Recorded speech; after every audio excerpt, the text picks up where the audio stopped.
Was promised around a year ago has actually turned up. It's 50 Cent's Diddy documentary. It's 4 parts, 4 hours long, and it's a walk through Diddy. So, Justin, you ever seen the movie 48 Hours?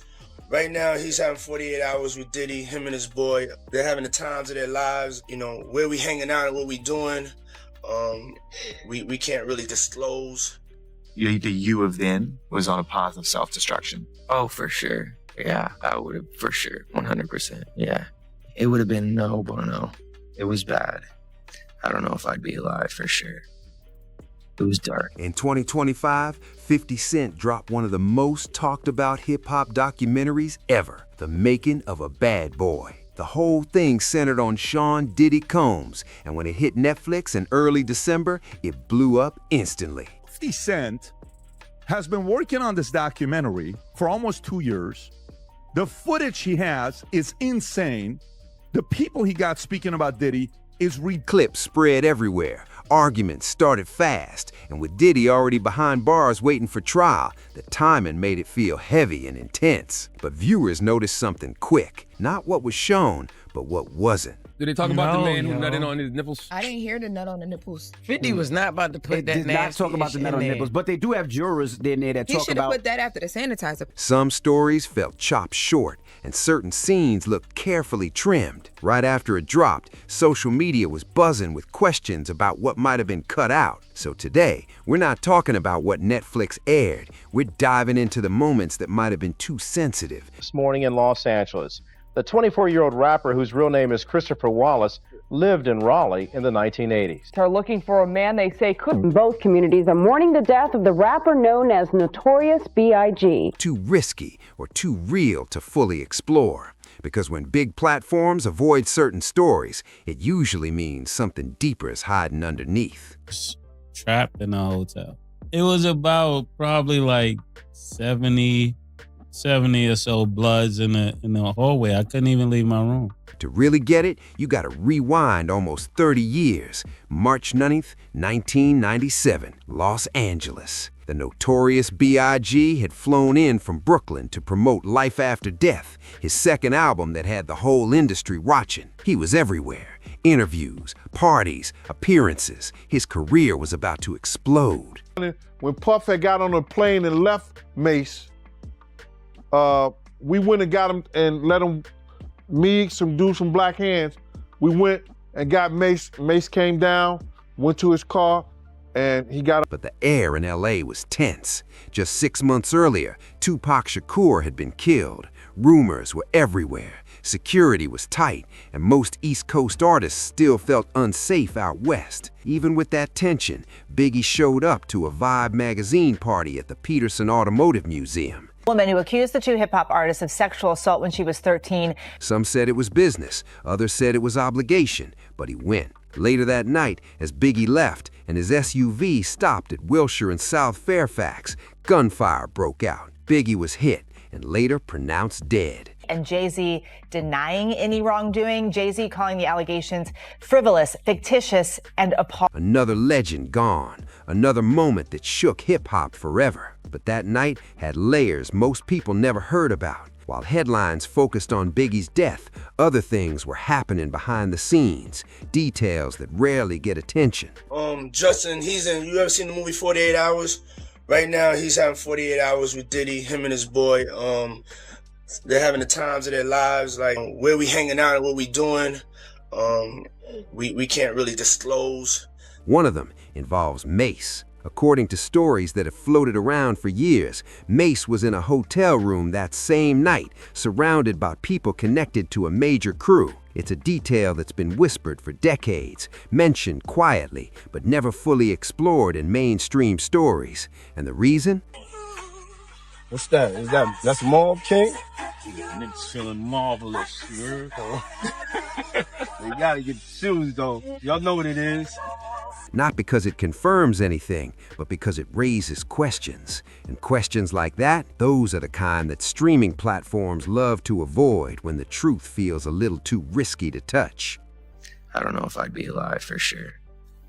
It was dark. Very grateful to have influences in my life that have played a huge part in me seeing their relationship with Jesus and their relationship with their wives and their relationship. So what really went down that night? That question has haunted hip-hop for decades, and it's exactly why some stories never make it into big streaming documentaries. Once you go deeper than the headlines, things get messy, pressure builds, fear creeps in, and suddenly people don't want their names tied to anything that might stir the wrong attention. One of those quiet stories, the kind that gets whispered in old interviews and late-night conversations, involves Mase. People who were around back then described that night as total chaos. To New York City. And I lived with Sean Puffy Combs for a year. The places that a 13-year-old probably should not be. Everyone was trying to stay safe, moving fast, and nobody really knew what was about to happen. In some retellings, Mase is said to have felt trapped, not like a movie scene, but real life, I don't know who to trust right now energy. It doesn't prove anything on its own, but it does show what the atmosphere was like inside the bad boy circle. Confusion, tension, and pure survival mode. And that's where one name keeps surfacing. Gene Deal, a former bad boy security insider who's spoken publicly about that whole era. See the lifestyle. Right. And I saw it. It was pretty wild. There were very curious things taking place. And I didn't necessarily understand. You're a dad now. Would you ever send your kid to Puffy camp? Hell no. Whether people believe him or not, his voice matters because it helped shape how this story lives in hip-hop memory, told in fragments from different perspectives with no single version that everyone agrees on. But here's the bigger truth. That night didn't just shake headlines, it changed how people looked at loyalty. Because in that world, loyalty looks solid until it cracks. And when danger hits, you find out real quick who's truly riding with you and who's just around for the shine. And if that sounds intense, the real chaos came later when the Netflix risk talk got wild. Right after the documentary dropped in December 2024, another bombshell headline hit. A civil lawsuit filed by a woman listed as Jane Doe, accusing Sean Diddy Combs and also naming Jay-Z, tied to alleged misconduct said to have happened after the 2000 MTV Video Music Awards. The second that news broke, the internet went crazy. Two of the biggest figures in hip-hop suddenly in the same headline? The reaction was instant. Everyone had something to say. Now, to keep it 100% clear, these were allegations in a civil filing, not proven facts. Jay-Z quickly responded, calling the claims false and pushing back hard against the lawyer behind him. Later, the lawsuit accusing both men was voluntarily dismissed with prejudice, meaning it couldn't be refiled in the same form, according to reports at the time.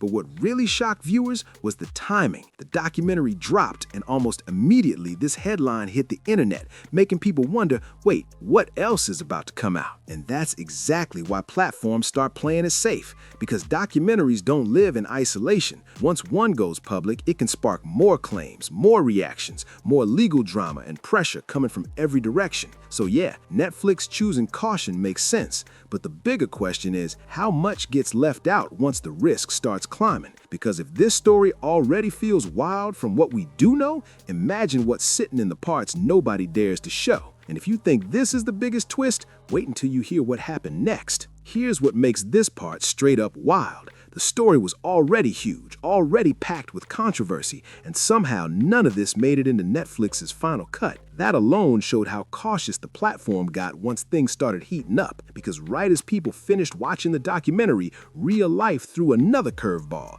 A civil court filing tied to attorney Tony Busby, a lawyer famous for going after high-profile figures, suddenly popped up and mentioned Jay-Z alongside Sean Diddy Combs. That twist sent the internet into overdrive. It wasn't that anything had been proven, it was the timing. Just one day after the doc dropped, that headline flipped the conversation upside down. Fans everywhere started asking, what if this had come out before the documentary aired? Would it have changed everything? But that wasn't the only thing missing. Another huge figure connected to Diddy's world was barely mentioned at all, Kim Porter. She wasn't just his ex or the mother of his kids, she was his longtime partner, the person who stood beside him through years of fame, pressure, and business moves. She was a real part of the bad boy legacy, yet in the documentary, her story was almost invisible. Fans who had followed her closely were quick to notice and to question why, especially when it came to the period right before her passing in November 2018, which was officially ruled as pneumonia, but sparked endless discussions because of how sudden it was. In the weeks before her death, Kim had even appeared publicly with Diddy at a Hollywood premiere for a Netflix project starring her son, Quincy Brown.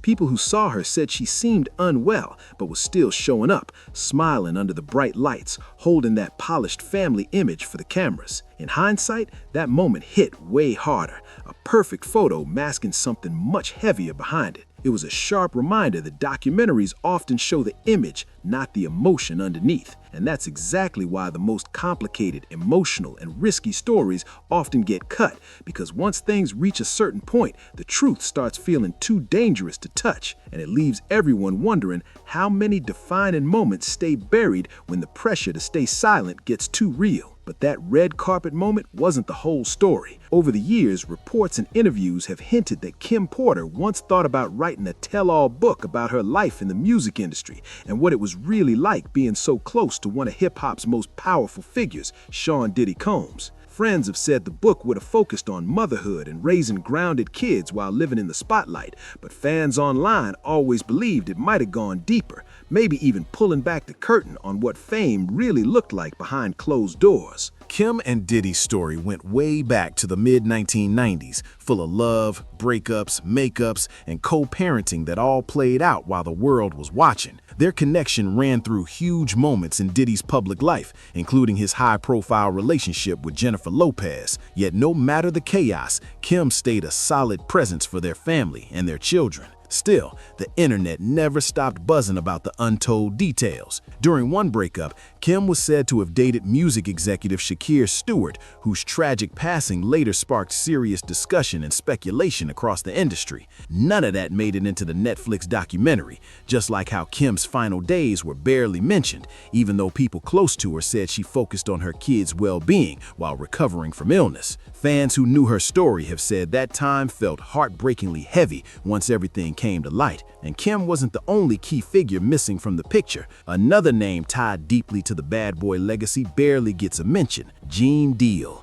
A former bodyguard turned truth teller, he spent years sharing his side of what went down during the height of Bad Boy's power. He's talked about loyalty, pressure, and the wild inner workings of an empire that helped shape an entire generation of music. Whether people agree with Gene or not, his words add depth to a story that's usually told too clean, too polished. They remind everyone that the real version of hip-hop history isn't always camera-ready. It's messy, emotional, and full of contradictions. And that's the part Netflix left untouched, because when stories get this complicated, platforms don't always chase the truth. They chase what feels safest, and everything else, it gets left in the shadows, where the real story still whispers. One big reason fans felt the Netflix documentary fell short is because it completely skipped over Gene Deal, a name that could have totally changed how people see Sean Diddy Combs' rise. Gene has spent years hitting podcasts and interviews, including appearances like Anything Goes with James English, breaking down personal stories from deep inside the Bad Boy era. And he doesn't just talk about fame or success, he dives into the pressure, the fear, and the kind of behind-the-scenes moments that never fit neatly into a polished Hollywood story. His interviews have pulled in millions of views because of one thing.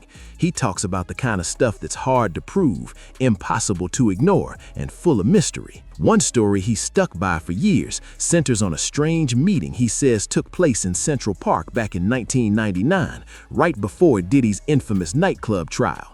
Gene claims he was there in person, accompanying Diddy to meet a spiritual figure for what he described as a ritual meant to bring calm or protection before court. It's a story Gene has told the same way for years, same details, same timeline, and he's always stood by it. Even he admits he doesn't completely understand what he saw that day, but he swears it happened. And that's exactly why stories like his never make it into big streaming projects, because decades later, there's no real way to fact-check something that personal, that strange, or that unpredictable. Still, millions of viewers online keep replaying his interviews, breaking them down, and debating what they really mean. To them, Gene's stories open a door into a version of the music industry that feels secretive, spiritual, and untouched by corporate polish. And whether people believe him or not, one thing's clear: Gene wasn't just another outsider watching from the sidelines. He was right there in the mix during Bad Boy's wildest years, seeing both the shine and the chaos up close. For Netflix, though, stories like that come with risk, too personal, too unclear, and too intense to safely present to a global audience. But for the people who've been listening to Gene all these years, his words hit different. Because sometimes the most unbelievable stories come from the ones who were actually there. That's exactly why this entire chapter never showed up in 50 Cent's documentary, even though versions of it have floated around through old interviews, archived clips, and online debates. While stories about Kim Porter and Gene Deal were left on the cutting room floor, there was another moment Netflix clearly steered away from, one tied to global superstar Justin Bieber. Back in 2009, Bieber was just a 15-year-old kid freshly discovered on YouTube, trying to find his way in the music world. Around that same time, Sean Diddy uploaded a video to YouTube called 48 Hours with Diddy. At first glance, it looked innocent, a fun mentor-style hangout between a music mogul and a rising teen star. But then came a moment that's been replayed for years. Diddy jokes on camera that what they were doing and where they were hanging out can't really be disclosed. It might have sounded like a throwaway line back then, but as time passed, that clip took on a different tone. Not because it proved anything concrete, but because it struck people as odd coming from such a powerful figure talking about private time with a young artist. Netflix didn't touch it at all, even though the video is still public and easy to find. And even though it's been heavily rewatched ever since, Diddy's more recent legal issues brought fresh attention to his old footage. For a lot of viewers, that video suddenly felt different in hindsight, more uncomfortable, more questionable, even though Bieber himself looked totally excited and innocent, clearly just a young performer thrilled to be around one of the biggest names in music. And that's exactly why the clip keeps coming up in conversations about power, perception, and how the industry shapes its image. To make things clear, in May 2025, Bieber's representative publicly stated that Justin is not among Diddy's alleged victims, while also acknowledging that others have come forward saying they experienced real harm. It was a careful, balanced statement, one that didn't add fuel but also didn't ignore the topic entirely. That's what makes moments like this so complicated. They sit in that gray area, too sensitive, too unpredictable, and way too risky for a mainstream platform to unpack. So instead, Netflix stayed silent, leaving audiences to do what they always do: rewatch, reanalyze, and keep the conversation alive about what really went on behind the polished image of that era. That short statement from Justin Bieber's team ended up saying a lot without really saying much at all. It made it clear that Justin himself was never harmed, but also acknowledged that others have claimed they were, a careful balance that only stirred more questions. People kept asking why those 48 hours with Diddy were shown so vaguely in the first place, and why Netflix completely avoided the topic. Was it caution, sensitivity, or just not wanting to reopen a messy public conversation? Because here's the thing, that old video is still out there, one of the most replayed and argued over clips connected to Sean Diddy Combs, yet it never showed up once in 50 Cent's documentary. Fans saw that as another sign that some subjects were simply too risky to touch. But Bieber's story isn't the only one the internet keeps bringing back. Another chapter that constantly resurfaces goes even further back and involves Usher. In interviews, Usher has openly talked about living with Sean Diddy for a stretch during the early 1990s when he was just about 13 years old. Diddy himself once called it a kind of informal flavor camp meant to teach a young artist how the music world really worked. Maybe that sounded harmless back then, just mentorship, industry lessons, and exposure to the lifestyle. But today, people see it through a totally different lens. Usher has said those days were intense, filled with late-night studio sessions, wild parties, and an adult-paced world he wasn't fully ready for. He never accused anyone of wrongdoing, but he's described it as eye-opening, overwhelming, and chaotic, the kind of experience that shaped him early, but also left people wondering why Netflix barely touched it.